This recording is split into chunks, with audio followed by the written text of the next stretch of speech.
Students, in today's session, we are going to study about the components or the functions of an operating system.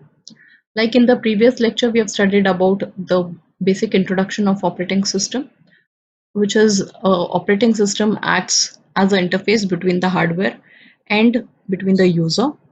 The operating system has got several functions, as in it is the one who's handling the entire system and without which the user is helpless and he cannot deal with the system or cannot use programs or do multiple tasks at the same time.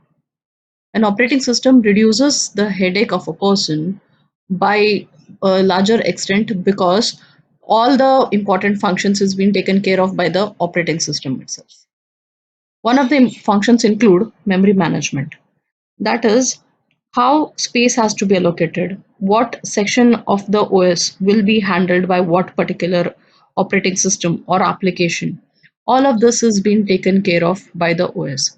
For example, if I have a Windows PC and I have to partition it into several memory slots, and each memory slot will be uniquely used by different set of users for different purposes. This can be done by loading or booting the operating system and by several features provided by the operating system. So this is the concept of memory management where I'm allocating different storage space to different kinds of files.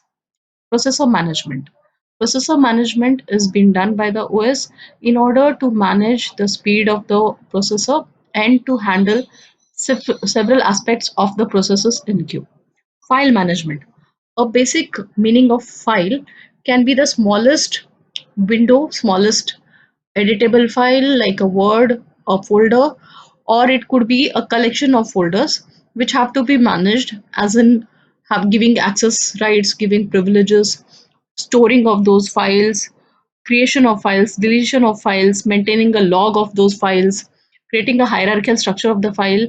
All of this is being taken care of by the operating system. For example, if we are downloading some of the files from the server, how the file is loaded, how the memory is allocated, and where it is being stored, the user need not worry about it until he actually needs to manipulate and give it a proper structure. Everything is being handled by the OS. Device management. Now, when we are talking about a laptop, it also includes, it could have a external hardware devices connected, it could have speakers connected to it, it could have a headphone connected to it, it could have pen drives. Now, how to smoothen the transition of the data transfer from the hard disk or hard drive to the computer or through the USB drive to the computer, all of this is being managed by the OS. Input output management, again, what kind of commands given through the keyboard or what instructions being given as input and what will lead to the output, how the series of events are to be executed. This is being taken care of by the operating system. Security, command interpretation, networking, communication management, job accounting, all of them are roles of the operating system where it enables me to connect my computer to multiple PCs in a network, or I can connect it directly to the internet. The internet working is being supported by all the operating system, and it is a common feature which operating system is supposed to have. To brief more about this, a process management is supported by operating system where it helps OS to create and delete processes. It also provides mechanism for synchronization and communication among processes.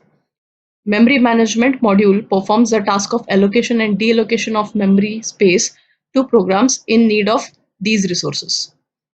File management, it manages all the file related activities such as organization, storage, retrieval, naming, sharing, and protection of files. Device management, it keeps track of all devices. This module is also responsible for the task known as input-output controller. It performs a task of allocation and deallocation of the devices. Input-output system management is one of the main objectives of any operating system, that is to hide the peculiarities of the hardware devices from the users. Secondary storage is a important concept where in addition to the primary RAM, we have to have support to additional secondary storage through cache. This is being managed by the operating system. So that is about the components and functions of operating system. Thank you.